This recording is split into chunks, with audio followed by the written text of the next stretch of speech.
Stop tapping the table, Leo. The billionaire's voice cuts through the restaurant like a blade. The boy doesn't answer. He never does. His fingers keep tapping the same strange rhythm against the wood.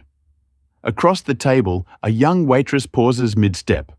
Instead of walking away like everyone else does, she taps the table back, a soft counter-rhythm. For the first time in 2 silent years, the boy lifts his head. The restaurant doesn't notice the moment. But the man who commands billion-dollar mergers suddenly realizes something terrifying. A waitress making minimum wage just reached his son in 10 seconds, after he failed for 10 years. The clatter of silverware against porcelain was a symphony of irritation to Alexander Sterling. It was a sound he associated with obligatory social functions and forced smiles, both of which he was currently enduring. The restaurant Vidian Meadows was the kind of place his late wife Eleonina would have adored all rustic charm and overpriced organic fare. For Alexander, it was just another gilded cage. His gaze flickered to the boy across the table. Leo, his son, his 10-year-old, silent autistic son. Leo's world was a fortress, and Alexander, for all his billions, had yet to find the key. The boy's eyes, a startlingly vivid blue inherited from his mother, were fixed on the rhythmic swirling of his untouched orange juice, a small, repetitive motion that was both his comfort and a stark reminder of the chasm between them. "Leo, eat your food?" Alexander said, his voice a low command that usually made board members tremble. Leo didn't respond. His fingers, long and delicate, began to tap a complex silent rhythm on the polished mahogany of the table. 1, 2, 3, 1, 2. A sigh, sharp and heavy, with a frustration he loathed but couldn't contain, escaped Alexander's lips. It had been 2 years since Eleonina's death. 2 years of this suffocating silence. He had thrown money at the problem, of course. The best therapists, the most exclusive schools, a full-time nanny with a PhD in child psychology. Nothing had pierced the veil. He was about to issue another futile command when a shadow fell over their table. "Is everything all right here, sir?" Alexander looked up, his expression one of barely concealed annoyance. It was a waitress, young, probably a college student earning minimum wage. Her name tag read Amelia. She had warm hazel eyes and a smile that seemed genuine, a stark contrast to the practiced pleasantries of his own world. "Everything is fine." He clipped his tone dismissive. He wanted her gone. He wanted this whole charade of a father-son lunch to be over. But Amelia's gaze had shifted to Leo. She didn't stare at him with the pity or confusion Alexander was so accustomed to seeing in others. Instead, a soft, curious light filled her eyes. She noticed his tapping fingers. "That's a cool rhythm," she said, her voice gentle, melodic. Alexander almost scoffed. A cool rhythm. It was the symptom, a tick, another brick in the wall of Leo's isolation. Leo's tapping faltered. His head tilted a barely perceptible movement. But for Alexander, who had spent years cataloguing every nuance of his son's behavior, it was an earthquake. Amelia, emboldened by the small reaction, leaned slightly closer, her smile widening. "It sounds like a song." "Can I try?" Before Alexander could intervene, she began to tap her own fingers on the edge of the table, not mimicking Leo's rhythm, but complementing it. She created a harmony, a gentle counterpoint to his staccato beat. Leo's head lifted fully. His blue eyes, for the first time that day, focused on something other than his own private world. He looked at Amelia. He watched her fingers, then his own. And then the impossible happened. His rhythm changed, adapting to hers. A silent, percussive conversation had begun. Alexander Sterling, a man who could buy and sell companies with a single phone call, who could make or break fortunes on a whim, was utterly, completely speechless. His heart, a fortress of its own encased in layers of grief and power, felt a tremor, a tiny, unfamiliar crack in the ice. Amelia's eyes met Alexander's over Leo's head. There was no triumph in her expression, only a shared moment of wonder. "He's a musician," she whispered, as if revealing a profound secret. And in that moment, Alexander didn't see a minimum wage waitress. He saw a flicker of hope in the suffocating darkness of his life. He saw someone who had, in the span of 30 seconds, connected with his son in a way he hadn't managed in a decade. The fortress around Alexander's heart didn't crumble that day, but a single stubborn wildflower had just pushed its way through a crack in the stone, and he knew with a certainty that unnerved him that he had to see this waitress again. It wasn't about hope, he told himself. It was about solving a problem.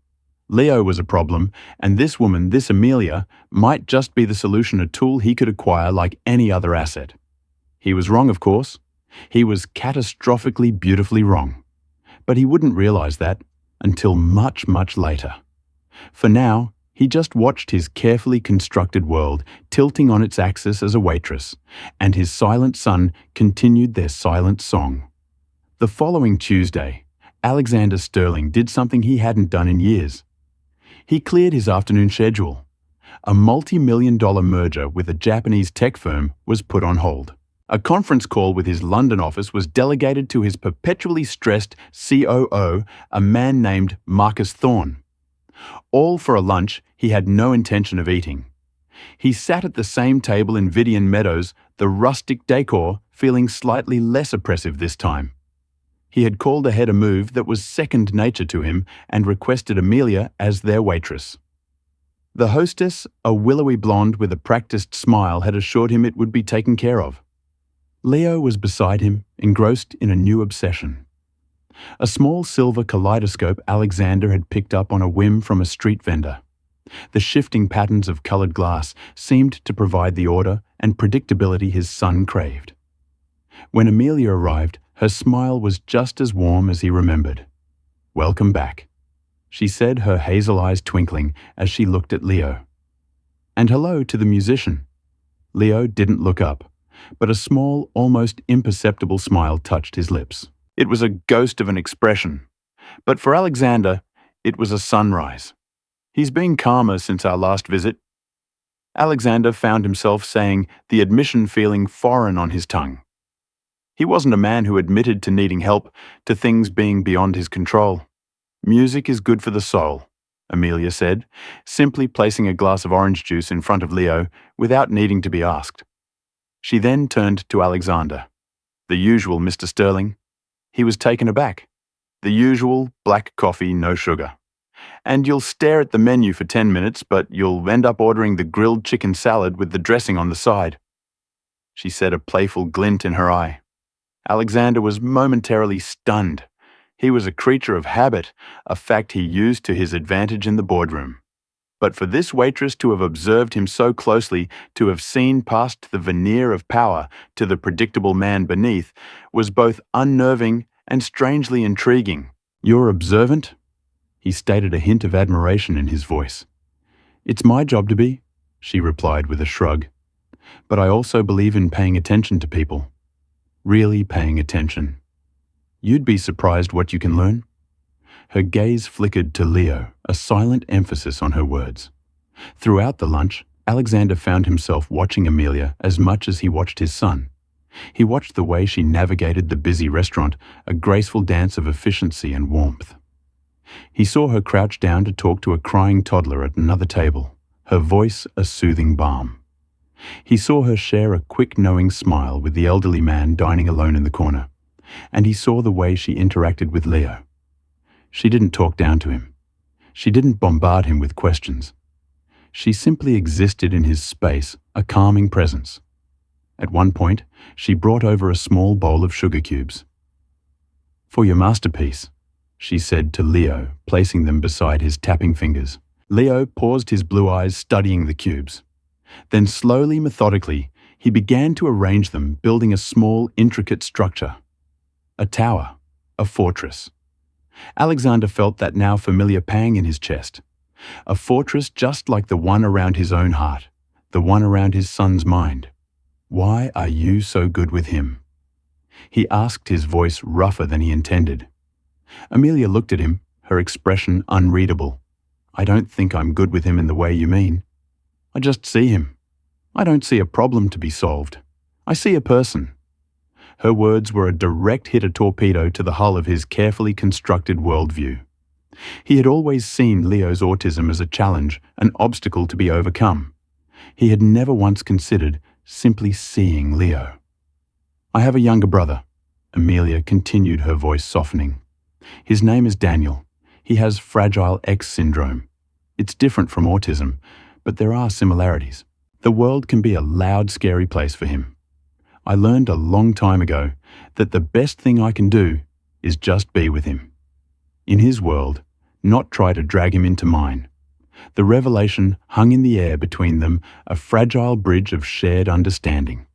Alexander, for the first time, felt a flicker of something other than frustration, or a detached sense of duty towards his son. It was a terrifying feeling of connection, not just to Leo, but to this woman who saw the music in his son's silence. He cleared his throat, uncomfortable with the sudden intimacy of the conversation.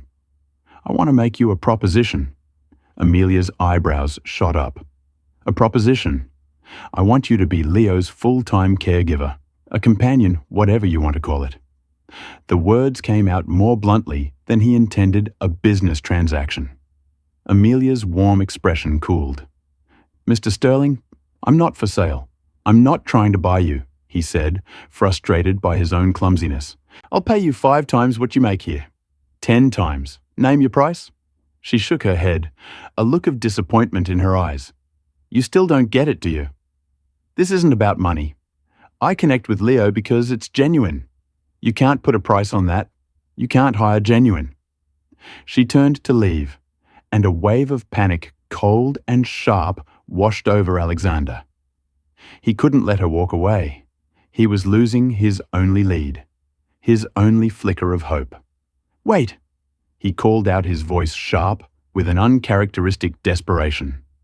Amelia paused, her back still to him. "Please," he said the word, feeling like a foreign object in his mouth. "Just think about it. It wouldn't be a job. It would be helping a boy who needs a friend, who needs someone who can hear his music." He had for the first time spoken from the heart. He had revealed a sliver of his own vulnerability. Amelia turned slowly, her hazel eyes searching his. She saw past the billionaire, past the power and the tailored suit. She saw a father lost and desperate. "I'll think about it," she said softly. "On one condition," anything, he said, his relief palpable. "You have to have lunch with us every day. And you have to put your phone away. You have to be here. Really here."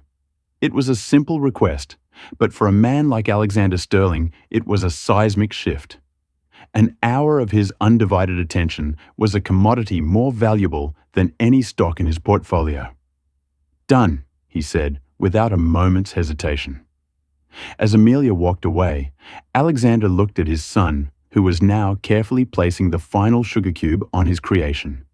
A perfect symmetrical tower, a silent testament to a world of order and beauty that Alexander was only just beginning to comprehend.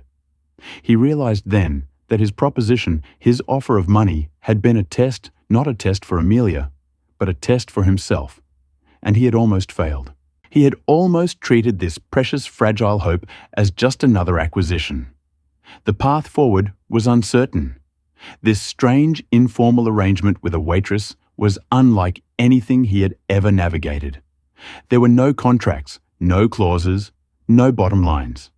There was only a promise to be present, and for the first time in a long time, Alexander Sterling felt a flicker of something that wasn't power or control. It was a terrifying, exhilarating, and utterly unfamiliar feeling. Hope. But in the shadows of his corporate empire, Marcus Thorne, his COO, was already taking notice of his boss's unusual behavior.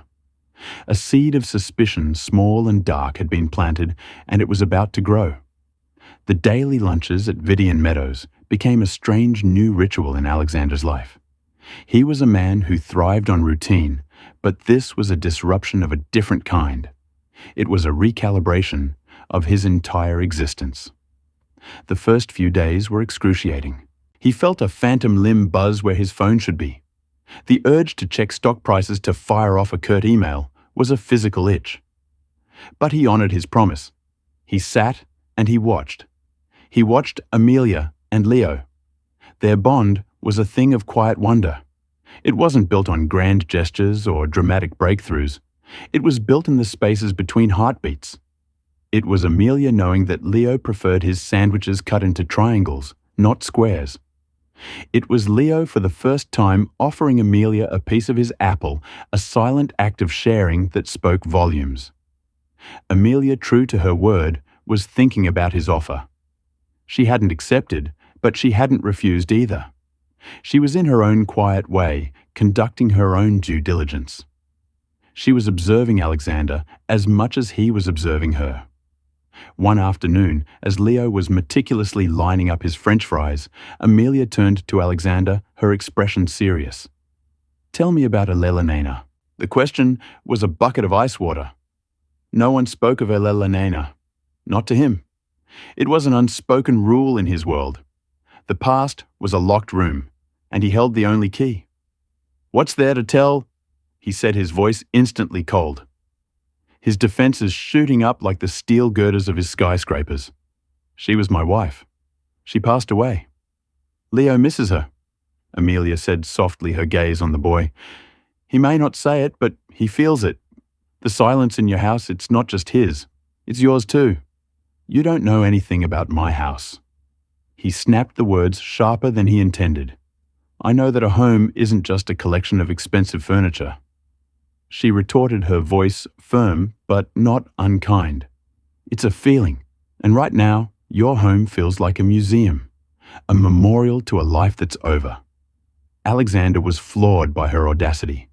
Who was this woman, this waitress, to psychoanalyze him, to speak of his late wife with such familiarity? He was about to unleash the full force of his icy wrath when he saw it. A single tear tracing a silent path down Leo's cheek. His son was crying not with a tantrum, not with a loud attention-grabbing sob, but with a profound, silent grief that mirrored Alexander's own. And he was crying because he had heard his mother's name. The anger drained out of Alexander, replaced by a wave of shame so profound, it almost buckled him. Amelia was right. In his effort to protect himself from his own grief, he had created a vacuum of emotion in their home. A place where even the memory of Elena was forbidden. He looked at Amelia, his eyes conveying a raw, unguarded plea. "Help me." She simply nodded a silent acknowledgement of his surrender. "Tell me one thing about her," she prompted gently. "One happy memory." He swallowed the lump in his throat, feeling like a shard of glass. She loved to dance." He began, his voice thick with unshed tears. "In the kitchen while she was cooking. She would pull me in and we would waltz between the island and the refrigerator. She always said that even billionaires needed a little bit of silly in their lives." As he spoke, he saw a flicker of a memory in Leo's eyes, a ghost of a smile. He remembered. He remembered the dancing. That afternoon, for the first time in 2 years, Alexander spoke about his wife. He told Amelia about her infectious laugh, her terrible singing voice, her passion for gardening. And with every story, he felt a weight lifting a thaw in the permafrost of his heart. He also started to learn more about Amelia. He learned that she was studying to be a special education teacher. He learned that her younger brother Daniel was the center of her universe. He learned that she was fiercely independent, stubbornly optimistic, and had a core of steel beneath her gentle exterior. He started to look forward to their lunches, not just for Leo's sake, but for his own. Amelia's presence was a breath of fresh air in his sterile, predictable world. She challenged him, she provoked him, and she made him feel human. But their burgeoning connection did not go unnoticed. Marcus Thorne Alexander's COO was a man whose ambition was matched only by his paranoia. He had risen through the ranks of Sterling Industries by being ruthless, by anticipating his rivals' moves, by knowing where all the bodies were buried. And he saw Amelia as a threat. He launched a private investigation into her life. He dug into her finances, her family, her past. He was looking for leverage for a weakness he could exploit. And he found it. Amelia's family was struggling. Her father had lost his job a year ago, and her mother's part-time work barely covered the bills. Daniel's medical expenses were a constant crushing weight. Amelia's meager salary from the restaurant, supplemented by her student loans, was the glue holding them together. They were one unexpected expense away from disaster. Marcus smiled, a cold, predatory gleam in his eyes. He had found his weapon. One evening, as Amelia was leaving the restaurant after a long shift, a sleek black town car pulled up beside her. The window rolled down, and Marcus Thorne's face, all sharp angles and calculated charm, appeared. "Amelia," he said, his voice smooth as silk. "I'm Marcus Thorne. I work with Alexander Sterling. I think it's time you and I had a chat." A sense of foreboding, cold and sharp, washed over Amelia. She had seen men like Marcus before, men who moved with the effortless confidence of those who believed the world belonged to them. "I have nothing to say to you," she said, clutching her bag, her heart hammering against her ribs. "Oh, I think you do," Marcus said, his smile never reaching his eyes. "I think you'll want to hear what I have to say about your family, about your brother Daniel, and about a certain trust fund that could solve all of your problems." He paused, letting the words hang in the air like a baited hook. "Get in the car, Amelia. It's time you understood the rules of the game you're playing." The door of the town car swung open, an invitation into a world of shadows and secrets. A world that could save her family, but might cost her soul. With a sense of dread, knowing she had no other choice, Amelia got in the car. The game had just changed, and she was no longer just a player. She was the pawn. The leather seats of the town car felt cold against Amelia's skin, a stark contrast to the warmth she had come to associate with her time with Leo and Alexander. The interior of the car was a bubble of silence and power, gliding through the city streets with an unnerving smoothness. "What do you want, mister?" Thorne, Amelia asked, her voice steadier than she felt. Marcus didn't answer immediately. He gestured to a small, built-in bar, a silent offer of a drink. Amelia shook her head. He poured himself a whiskey, the amber liquid catching the city lights as they flashed past. "Let's dispense with the pleasantries, shall we?" he said, taking a slow sip. "You've inserted yourself into Alexander's life, into his son's life. I want to know why." "That's none of your business," Amelia retorted, her chin held high. Marcus chuckled, a dry, humorless sound. "In my world, Ms. Collins, everything is my business, especially when it concerns the stability of a multi-billion-dollar empire. An empire, I might add, that I have dedicated my life to building alongside Alexander."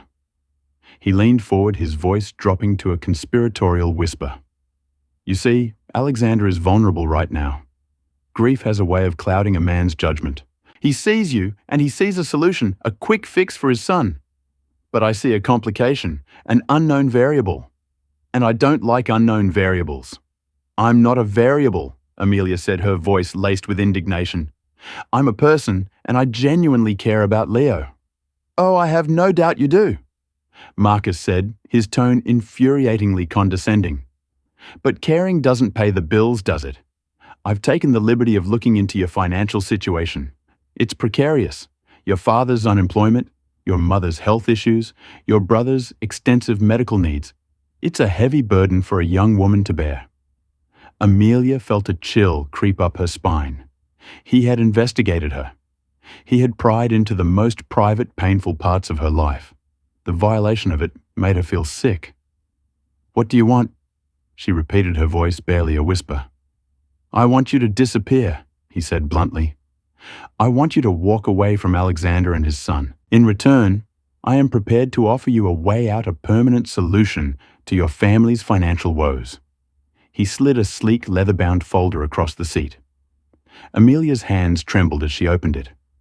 Inside were documents, legal papers filled with jargon she didn't understand, but she understood the numbers. It was a trust fund in her name. The amount was staggering enough to pay off her parents' mortgage, to cover Daniel's medical care for the rest of his life, to ensure she would never have to worry about money again. "Where did this come from?" she asked, her voice. "Let's just say it's a gesture of goodwill," Marcus said smoothly. "A severance package, if you will, from a concerned party who wishes to remain anonymous." Amelia's mind reeled. It was blood money, a bribe to abandon a lonely man, and his vulnerable son, a boy who had for the first time started to open his heart to her. And if I refuse, she asked, her gaze meeting his in the dim light of the car. Marcus's smile vanished. His eyes turned to chips of ice. Then things will become difficult for you and for your family. Jobs can be lost. Loans can be called in.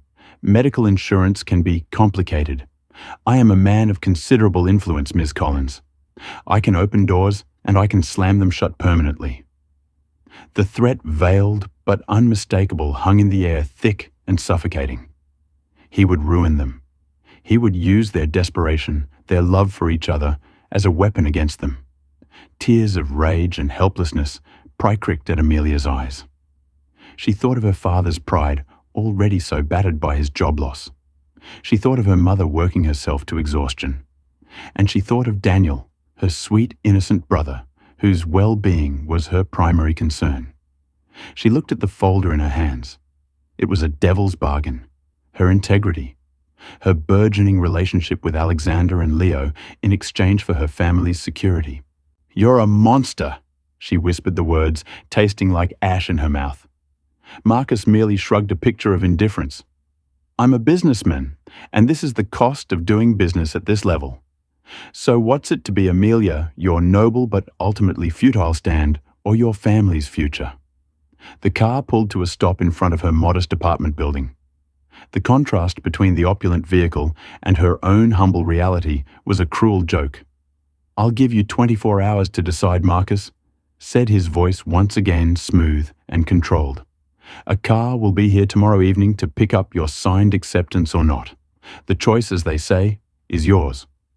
Amelia stumbled out of the car, the folder clutched in her hand like a lead weight. She didn't watch as the town car disappeared into the night.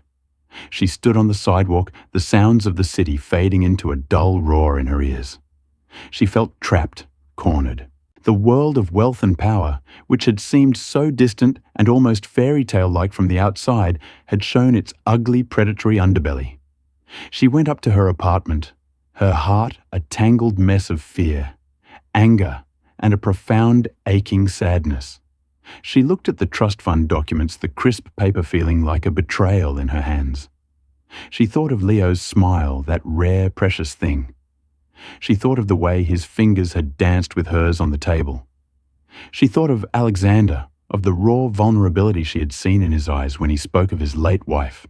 She was falling for them. Not just for the boy, but for the father too. She was falling for the broken, beautiful family they were trying to piece back together. And now she was being asked to shatter it. The next day's lunch was agony. She tried to act normal, to smile, to engage with Leo, but her heart felt like a block of ice in her chest. Alexander, perceptive as ever, noticed the change immediately. "Is everything all right, Amelia?"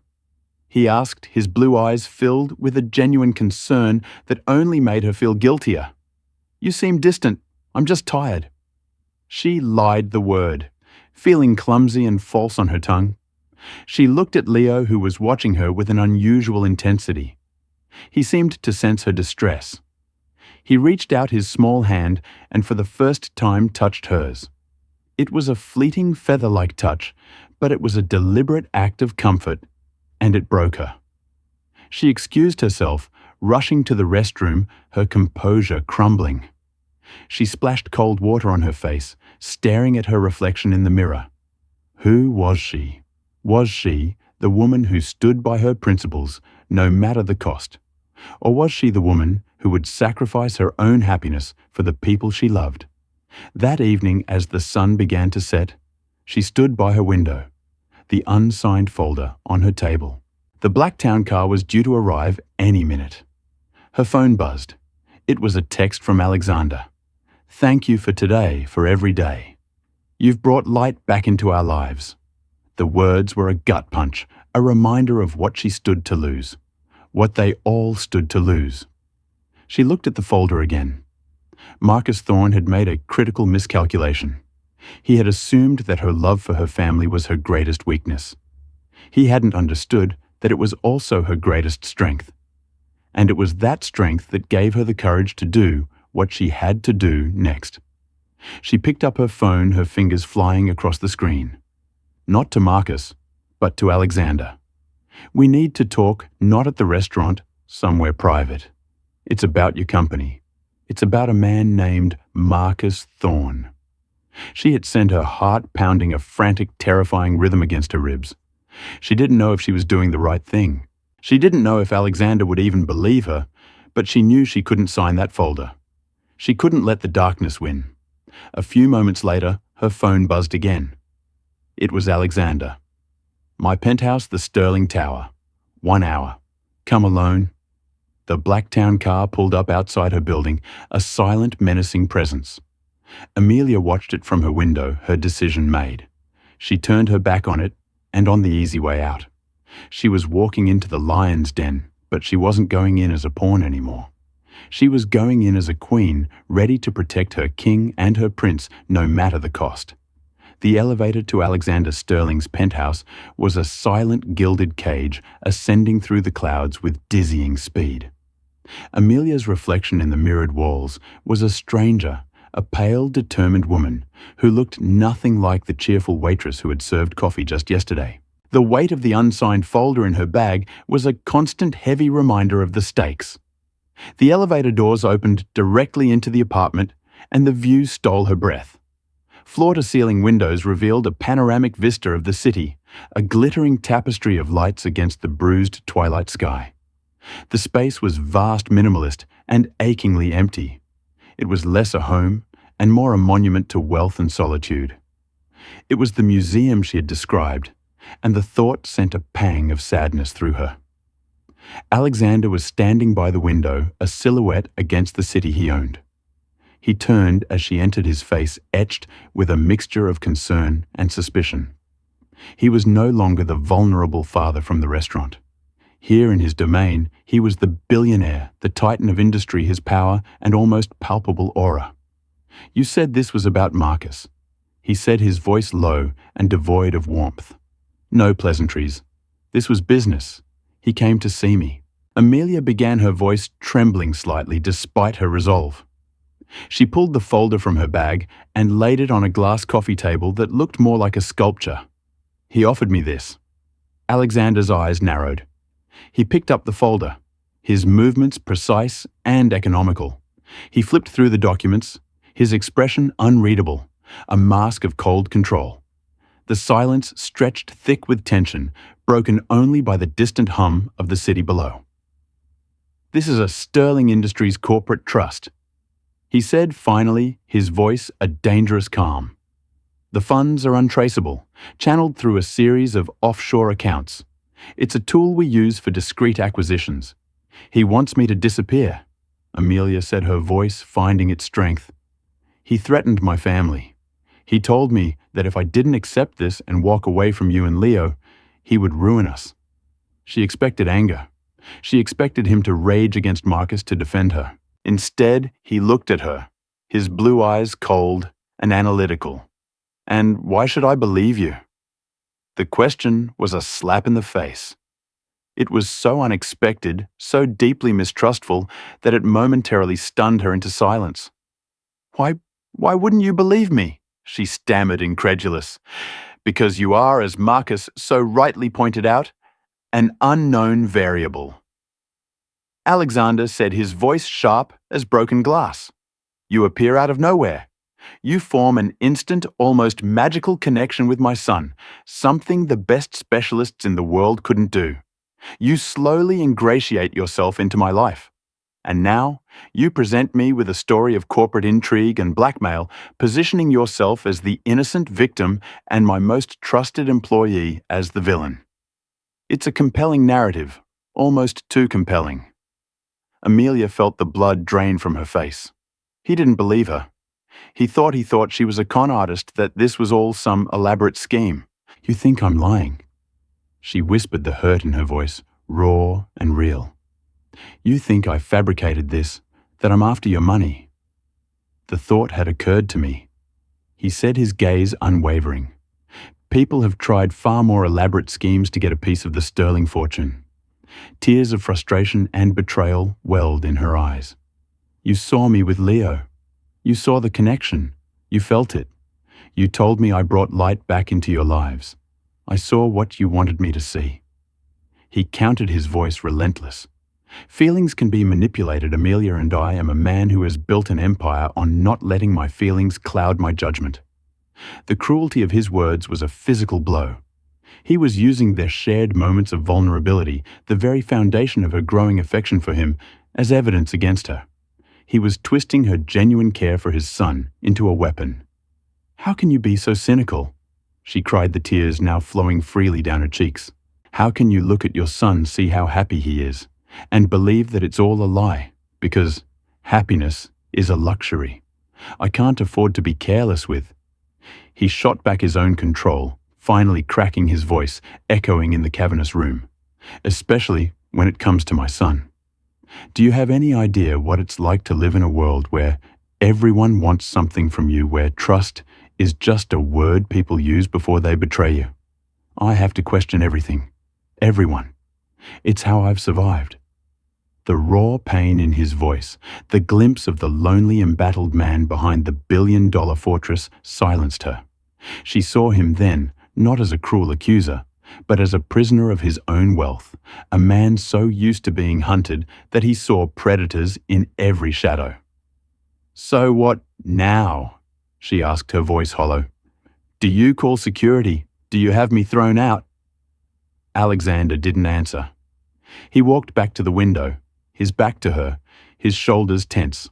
The city lights blinked back at him, a cold, indifferent audience. "Marcus has been with me for 15 years. He said, his voice quieter now, almost to himself. "He was there when Elena got sick. He was there when she died. He held this company together when I was falling apart.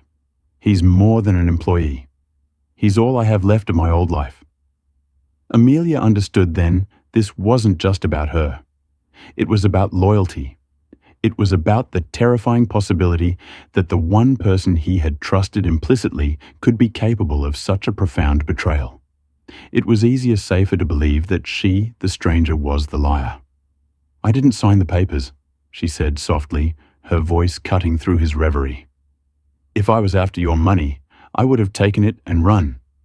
I wouldn't be here with you telling you the truth, even when it's clear you don't believe me."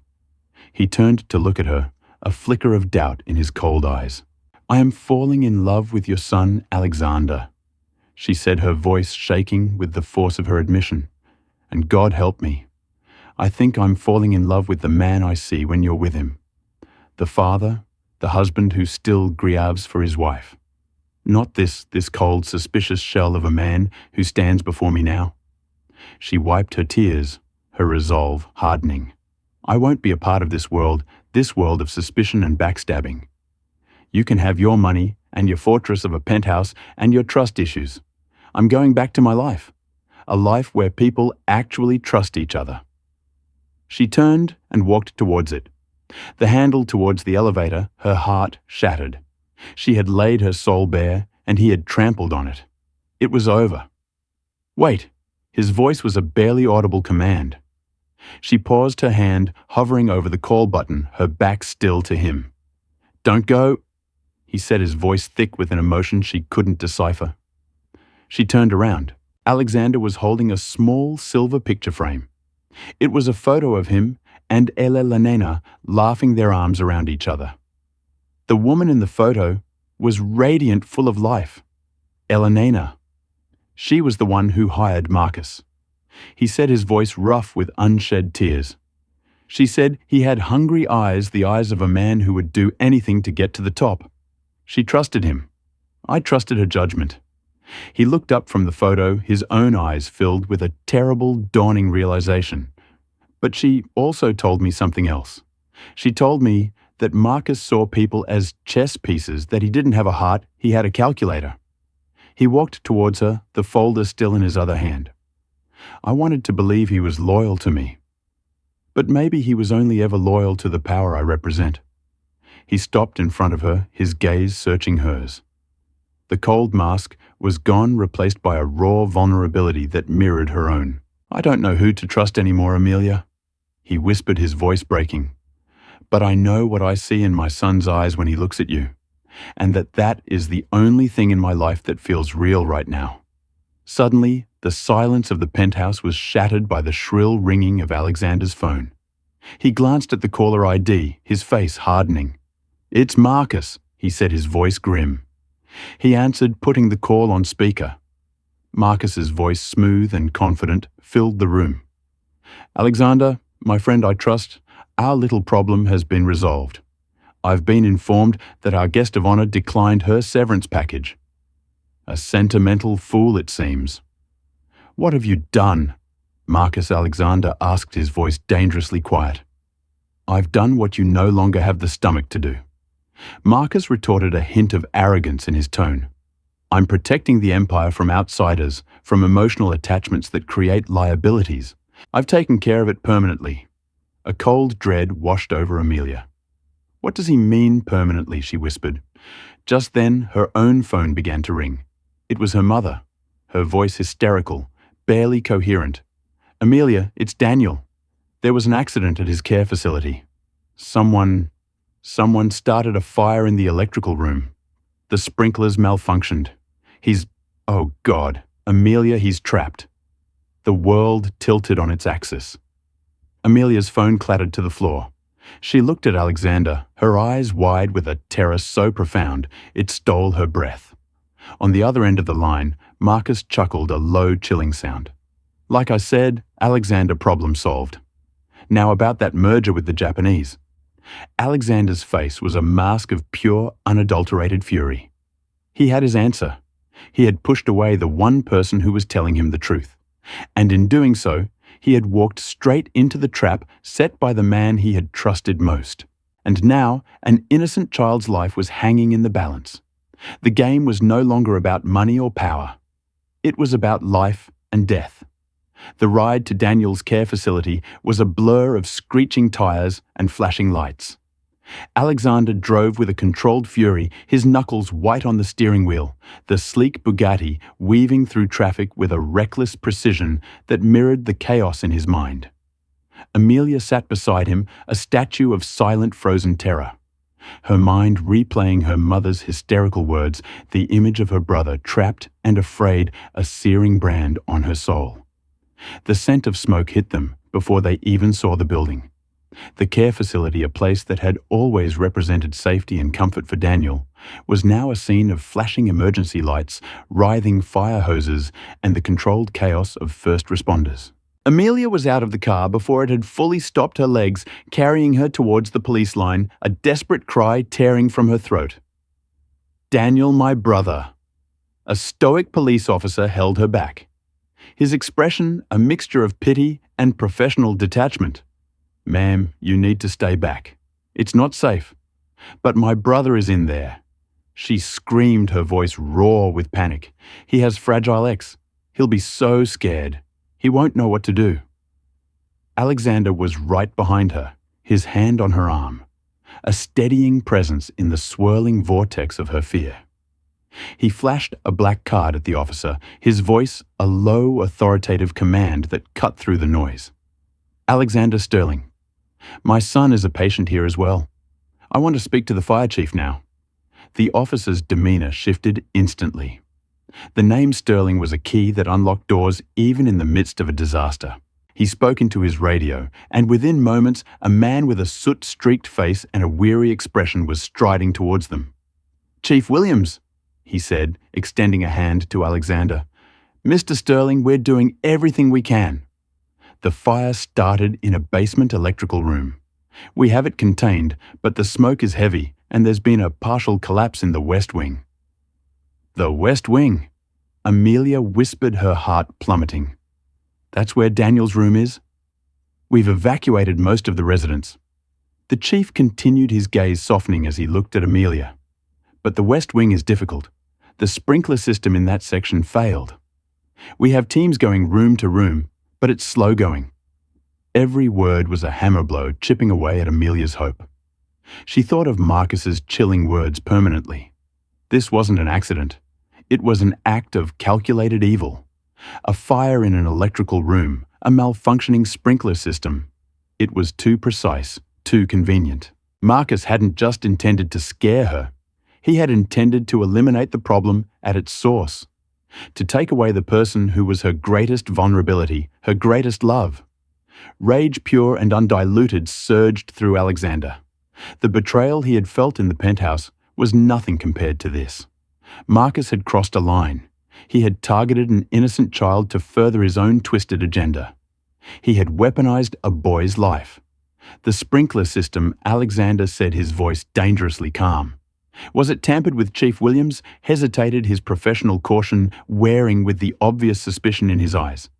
The investigation is ongoing, but it's highly irregular for a system like this to fail so completely. It was inspected just last month. That was all the confirmation Alexander needed. He pulled out his phone, his fingers flying across the screen. He wasn't calling the police. He was calling a different kind of army, his own. A team of private investigators and security specialists, men and women who operated in the grey areas of the law, who were loyal only to him and his checkbook. I want everything on Marcus Thorne. He snarled into the phone. Financials, communications, his location. I want to know what he had for breakfast. And I want the schematics for this building, every blueprint, every maintenance record. Now he hung up his focus absolute. He was no longer just a grieving father or a conflicted billionaire. He was a force of nature, a man with limitless resources and a singular burning purpose to make Marcus pay. But first, there was Daniel. He turned to the fire chief. I'm going in, sir. I can't allow that.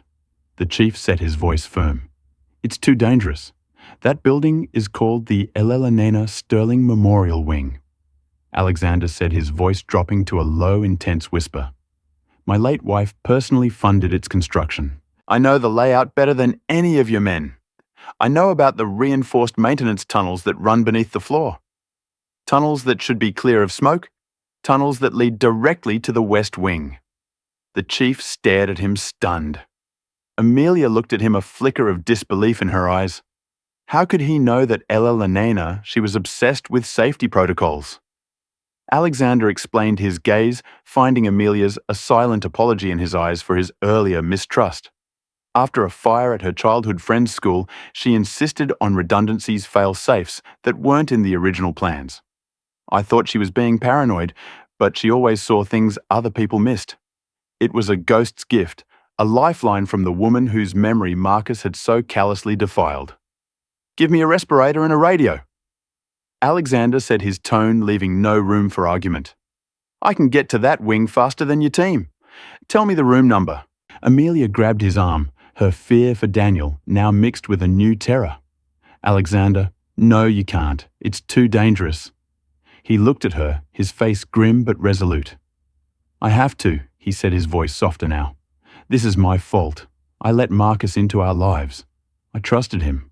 I doubted you. I have to make this right. He was not just rescuing Daniel. He was redeeming himself. Before the chief could protest further, one of his firefighters ran up, his face pale beneath the soot. Chief, we found the boy Daniel. He's not in his room. One of the nurses said he sometimes hides in the sensory room at the end of the hall when he's scared, but that section of the roof is unstable. We can't get to it. The sensory room, a place designed to be a sanctuary, now a potential tomb. Alexander didn't hesitate. He grabbed a respirator and a flashlight from a nearby truck. He looked at Amelia one last time, his eyes conveying a promise. I will bring him back.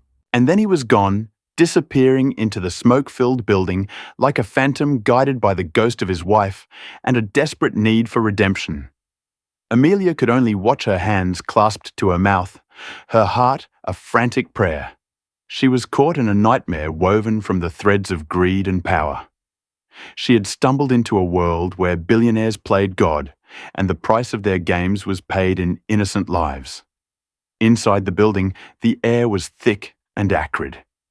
Alexander moved with a purpose born of adrenaline and an intimate knowledge of the building's secrets. He found the entrance to the maintenance tunnel, a small, unobtrusive panel in a janitor's closet just where Eleanor had insisted it be. The tunnel was narrow, dark, and blessedly free of smoke. He ran his footsteps echoing in the confined space, the beam of his flashlight cutting through the oppressive darkness. He could hear the groan of stressed metal above him, the distant roar of the fire, a constant menacing reminder of the danger. He found the access ladder that led up to the west wing, emerging into a hallway thick with a grey, choking haze. The air was hot, the silence eerie.